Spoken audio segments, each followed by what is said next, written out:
கேரள மாநிலத்தை சேர்ந்த ஒரு பெண் 40 நாள் வீட்டை விட்டு அவங்க காணாம போயிடுறாங்க.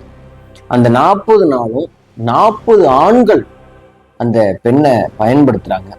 அதுக்கப்புறம் கேரளாவையே உலுக்கி போட்ட ஒரு கிரைம் கேஸா இது மாறினது. இந்த கேஸை பத்தி தான் நம்ம இன்னைக்கு இந்த கிரைம் சம்பவத்துல பார்க்க போறோம். 1996ல கேரள மாநிலம் இடுக்கி மாவட்டத்துல குமுளி பகுதியை சேர்ந்த சூரிய நெல்லி அப்படிங்கிற ஒரு பகுதி இருக்குது. இந்த பகுதியை சேர்ந்த ரொம்ப ரொம்ப சாதாரணமான ஒரு குடும்பம். அவங்க அப்பா வந்து ஒரு போஸ்ட்மேன், அவங்க அம்மா தேயிலை தோட்டத்துல ஒர்க் பண்ணிட்டு இருக்காங்க. அவங்களுக்கு 2 பெண்கள் இருக்காங்க. மூத்த பெண் வந்து ஒரு நர்சிங் படிச்சுட்டு இருக்காங்க, செகண்ட் இயர். 2வது பெண் இருக்காங்க இல்லையா, அவங்க 10ஆம் வகுப்பு படிச்சுட்டு இருக்காங்க. 16 வயசு சிறுமி தான் இந்த பெண். இந்த பெண் மைனர் அப்படிங்கிறதுனால அவங்களுடைய பேரை வந்து வெளியிடக்கூடாது. அதனால இந்த பெண்ணுக்கு நம்ம வேற ஏதாவது பேர் வச்சுக்கலாம், நதியா அப்படின்னு சொல்லிட்டு நம்ம பேர் வச்சுக்கலாம். இந்த நதியா என்ன பண்றாங்கன்னா, தினமும் அவங்க ஸ்கூலுக்கு ஒரே பஸ்ல போயிட்டு வரக்கூடியவங்க. காலையிலையும் ஈவினிங்லையும் அந்த ஒரு பஸ்ல தான் அவங்க பயணம் பண்ணுவாங்க.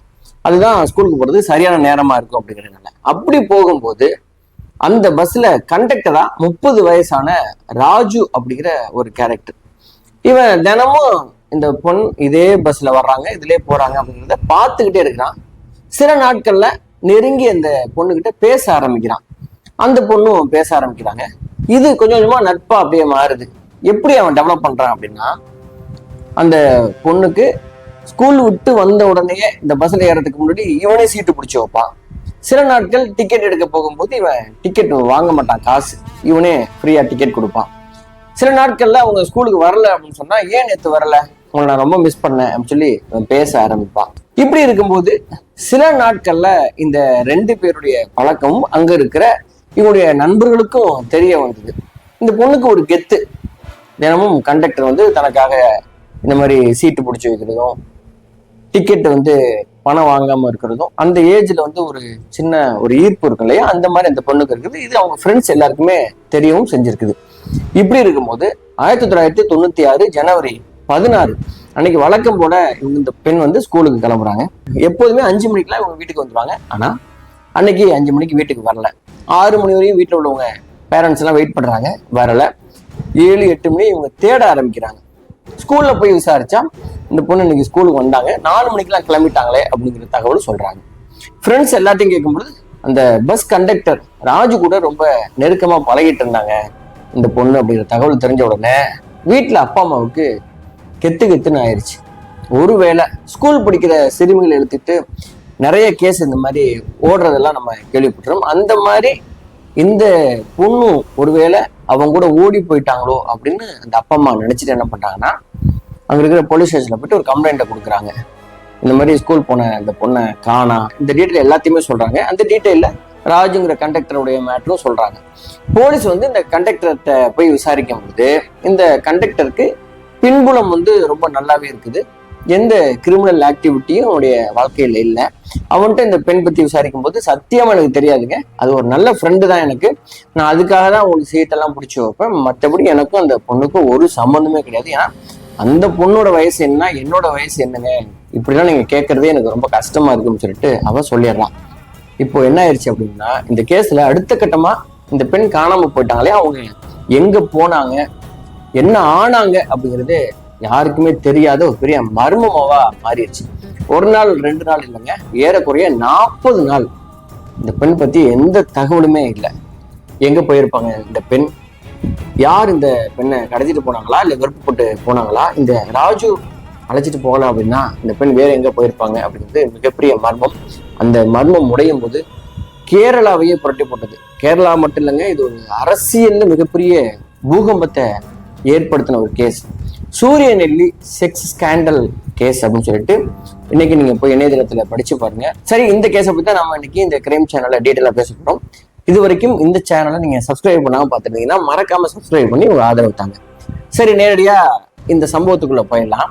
இப்ப 40 நாள் ஆச்சு இல்லையா, அந்த 40 நாள் கழிச்சு சரியா 1996 பிப்ரவரி 26 அன்னைக்கு காலையில இந்த பெண்ணுடைய வீட்டுக்கு முன்னாடி யாரோ ஒரு பெண் குத்துயிரும் குலையுயிருமா அப்படியே உடம்பெல்லாம் தேஞ்சு சிதைக்கப்பட்ட போன மாதிரி பட்னி கிடந்தா எப்படி கிடந்தோமோ அப்படி வந்து இந்த வீட்டுக்கு முடி கிடக்கிறத வெளியில் உள்ளவங்கலாம் பார்த்துடுறாங்க.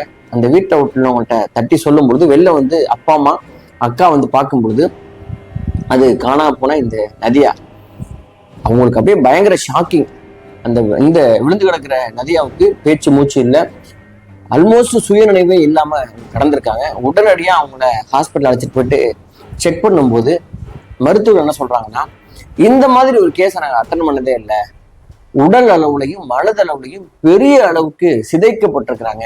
இந்த பெண்ணுடைய பிறப்புறுப்பு, அதாவது பிறப்புறுப்பே இல்லைன்னு சொல்ற அளவுக்கு சிதைக்கப்பட்டிருக்குது. பல முறை பல ஆண்கள்னால இந்த பெண் சிதைக்கப்பட்டிருக்கலாம். அது மட்டும் இல்லாம மனச்சிதைவு நோய் வந்திருக்குது. இப்போ இந்த பெண்ணுகிட்ட எதுவுமே நம்ம கேட்க முடியாதுன்னு சொல்லிட்டு அவங்க ஒரு ரிப்போர்ட்டை கொடுக்குறாங்க. உடனடியா இது வந்து போலீஸுக்கு தகவல் போகுது. ஆல்ரெடி போலீஸ்ல கேஸ் இருக்கிறதுனால இந்த பெண் ஓரளவு இந்த பொண்ணுகிட்ட என்கொயரி பண்ற அளவுக்கு அவங்க தயாராகி வர்ற அளவுக்கு காத்திருக்கிறாங்க. அப்படி சில வாரங்கள் கழிச்சு இந்த பெண் ஓரளவு இப்ப பேசலாம் அப்படின்னு தயாரான அந்த சூழல்ல அன்னைக்கு என்னமா நடந்துச்சு, எங்க போனீங்க, உங்களுக்கு என்ன ஆச்சுன்னு சொல்லி போலீஸ் கேட்கறாங்க. அப்படி கேட்கும்போது அவங்க சொன்ன விஷயம் என்ன அப்படின்னா, வழக்கம் போல ஒரே பஸ்ல இவங்க போவாங்க வருவாங்க. அதுல இந்த ராஜு கண்டக்டர் பழக்கம் ஆனா இல்லையா, அப்படி பழக்கமானதுல இவங்களுக்கு உண்மையிலேயே ஒரு சந்தோஷம் தான். தனக்கு தெரிஞ்ச ஒரு நபர் இந்த பஸ்ல ஒரு கண்டக்டரா இருக்கிறாருன்னா ஒரு பெரிய போஸ்டிங்ல இருக்கிற மாதிரி அந்த ஏஜ்ல உள்ளவங்க அப்படிதான் ஃபீல் பண்ணுவாங்க. ஒரு நாள் இவங்க என்ன பண்ணிருக்காங்கன்னா, வீட்டுல இருந்து உங்களுடைய ஃபேமிலி ஆல்பத்தை எடுத்துட்டு போயிருக்காங்க. கூட இருக்கிற ஃப்ரெண்ட்ஸ்ட அந்த பஸ்ல உட்காந்து அவங்க காட்டிட்டே இருக்கும் பொழுது இந்த ராஜு டிக்கெட் கொடுத்துட்டே வந்தவன் வந்து இவன் நின்று அதை பார்த்திருக்கான். பார்க்கும் பொழுதே ஃபேமிலி மெம்பர்ஸ் அவங்க வந்து அவங்க ஃப்ரெண்டு கிட்ட சொல்லும் பொழுதே, இது யாரு, உங்க அப்பாவா, இது உங்க அக்காவா அப்படின்னு சொல்லிட்டு இவனும் அதுல இன்வால்வ் ஆகி பார்த்திருக்கான்.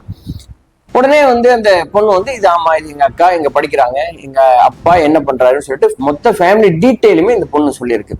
சொன்ன உடனே கொடுங்க உங்க ஃபேமிலி ஆல்பத்தை நான் பார்க்க கூடாது அப்படின்னு சொல்லி நீங்க கண்டிப்பா பார்க்கலாம்னு சொல்லிட்டு ஆல்பத்தை கொடுத்துருக்காங்க. இவன் வாங்கி வச்சுட்டு நான் பார்த்துட்டு ஈவினிங் வரும்போது தர்றேன் அப்படின்னு சொல்லிட்டு ஆல்பத்தை வாங்கி வச்சுட்டான். இந்த பெண் வந்து காலையில இறங்கி ஸ்கூலுக்கு போயிட்டாங்க. திரும்பி வரும்போது ஆல்பம் கொடுங்கன்னு சொன்னேன், நான் வீட்டுல வச்சுட்டேன், நாளைக்கு எடுத்துட்டு வர்றேன் அப்படின்னு சொல்லிட்டு ஆல்பத்தை கொடுக்காம இருந்திருக்கான். இப்படி சில நாட்கள் இழுத்து அடிச்சுக்கிட்டே இருந்திருக்கான்.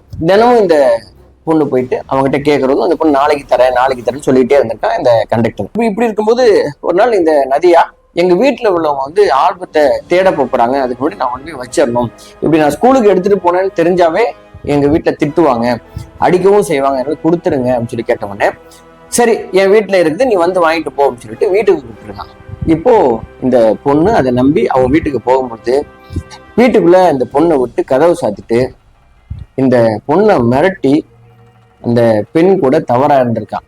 தவறா இருந்தது மட்டும் இல்லாம அந்த பொண்ணை சதைச்சதுக்கு அப்புறம் அந்த பொண்ணுகிட்ட இந்த மாதிரி சம்பவம் ஆயிப்போச்சு, நீ என்ன வீடு தேடி வந்திருக்க, உன்னுடைய ஆல்பம் என்கிட்ட இருக்கு, நீ வந்து என்கிட்ட ரொம்ப கேஷுவலா பேசுற, நீ என்ன லவ் பண்ற சொல்லி உன் ஃப்ரெண்ட்ஸ் எல்லாருக்குமே தெரியும், அதனால நான் சொல்றதை கேட்கல அப்படின்னா உங்க வீட்டுல உள்ளவங்கள்ட்ட நானே போய் சொல்லுவேன், நீ தான் என்னை வந்து இப்படி பண்ணிட்டேன்னு சொல்லி நானே போய் உங்க வீட்டுல சொல்லுவேன், அவங்கள அடிச்சே உன்னை கொண்டுருவாங்க, அதனால நான் சொல்றதை நீ கேட்டீங்கன்னா இந்த பிரச்சனை யாருக்கும் தெரியாம நம்ம இதை முடிச்சுக்கலாம் அப்படின்னு சொல்லி மிரட்ட ஆரம்பிக்கிறான்.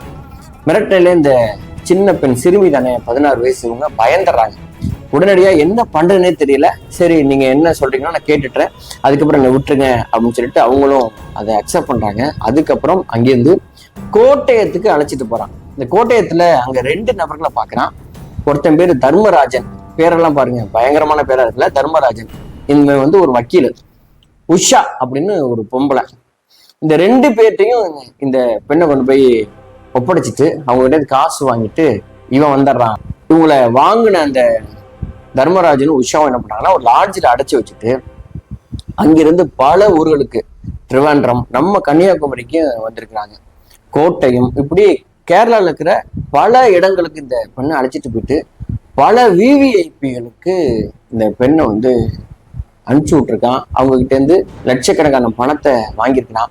அப்படி வர்ற ஒவ்வொரு விவிஐபிகளும் என்ன பண்ணுவாங்கன்னா இந்த பெண் மேல இந்த பெண்ணை பயன்படுத்தினதுக்கு அப்புறம் இந்த பொண்ணுகிட்ட சில 10, 20, 100 கொடுத்துட்டு இதை ஏதாவது செலவுக்கு வச்சுக்கமா, இந்த விஷயத்த உங்க வீட்டுல சொன்னீங்கன்னா நான் எவ்வளவு பெரிய ஆள் தெரியுமா, உன்னையும் உன் குடும்பத்தையும் நான் கொண்டுருவேன், ஜாக்கிரதையா இருந்துன்னு சொல்லி மிரட்டிட்டும் போவாங்களாம். இப்படி 1 நாள் 2 நாள் இல்லைங்க, 40 நாள் இதே மாதிரி தொடர்ச்சியா போயிட்டே இருந்திருக்கு.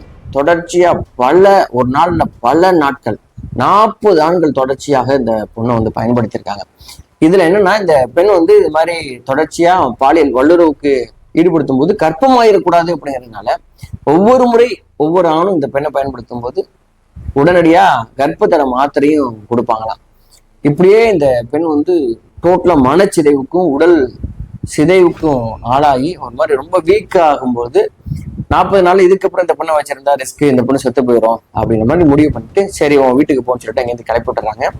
அன்னைக்கு கிளம்பி வந்ததுதான் February 26 இந்த வீட்டுல வந்து வெளியில கடந்தது. இந்த மொத்த விஷயத்தையும் இப்போ போலீஸ்கிட்ட சொல்லிடுறாங்க. அதுக்கப்புறம் இந்த வழக்கு விஸ்வரூபம் எடுக்குது. மொத்தம் 40 பேர் மேல போலீஸ் வந்து வழக்கு தொடுக்குது. அதுல 39 பேரை கைது பண்றாங்க. ஒரே ஒருத்தன் மட்டும் மிஸ். யாரு தெரியுமா? அந்த தர்மராஜன் வக்கீல் இருக்கால, அவன் மட்டும் மிஸ்ஸிங், ஓடி போயிட்டான். இதுல வழக்கு நடக்குது. சில மாதங்களுக்கு அப்புறம் இந்த தர்மராஜனையும் அவங்க கைது பண்ணிடுறாங்க. இதுல கோர்ட் வந்து 35 பேர் மேல இவங்க குற்றவாளி அப்படின்னு சொல்லி தீர்ப்பு கொடுக்குது கோர்ட்டு. அதுல 5 பேர் மட்டும் இவங்க குற்றமற்றவன்னு சொல்லி விடுதலை பண்ணிடுது. இந்த தர்மராஜன் இருக்கான் இல்லையா வக்கீலு, இவன் தானே சூத்திரதாரி. அந்த கண்டக்டரை விட இவன் ரொம்ப மோசமா மொத்தம் அத்தனை ஆண்களுக்கும் சப்ளை பண்ணது இவன் தான். சோ அவன் என்ன பண்றான்னா, அவன் ஒரு வாக்குமூலம் கொடுக்குறான் தான் யாருக்கெல்லாம் அனுப்பிச்சுட்டான்னு சொல்லிட்டு. அவன் சொன்ன ஒரு பேரு தான் கேரளாவுடைய அரசியல் தளத்தையே அதிர செஞ்சதுன்னு சொல்லலாம். யார சொன்னான் அப்படின்னா, குரியன் ராஜ்யசபா சேர்பர்சன் காங்கிரஸ், அவங்களுடைய பேரை சொல்லிட்டான். அந்த குரியன் வந்து என்னுடைய அம்பாசடர் கார்ல உட்காந்துருந்தாரு, லாட்ஜில் இந்த பொண்ணு இருந்துச்சு, நான் தான் அழைச்சிட்டு போனேன் அப்படின்னு சொல்லிட்டான். இதை சொன்ன உடனே எதிர்கட்சி எல்லாருமே இதை பிடிச்சிட்டு பயங்கரமா இந்த குரியன் மேல முறையான வழக்கு பதிவு பண்ணணும், குரியன் வந்து அரசியல் இருக்க தகுதியற்றவன்னு சொல்லிட்டு பயங்கரமான போராட்டம்லாம் நடந்து மிகப்பெரிய உள்ள இது மாறின உடனே தர்மராஜன் என்ன சொல்லிட்டான்னா, நான் அன்னைக்கு வாக்குமூலம் கொடுக்கும்போது சரக்குல இருந்தேன், குரியனுக்கும் அதுக்கு சம்பந்தமே கிடையாதுன்னு சொல்லி உடனே பிறகு சாட்சியா மாறுறான். இதுக்கிடையே என்ன நடந்திருக்குன்னு நமக்கே தெரியும். மிகப்பெரிய அளவுல பண செட்டில்மெண்ட்டோ இல்லை மிகப்பெரிய அளவுல ஒரு பயமுறுத்தலோ நடந்திருக்கலாம். ஸோ இந்த மாதிரியான விஷயம் நடந்து இந்த குரியன் அதுல இருந்து விடுவிச்சாங்க. இப்போ இந்த கேஸோட முடிவுக்கு நம்ம வந்துட்டோம்.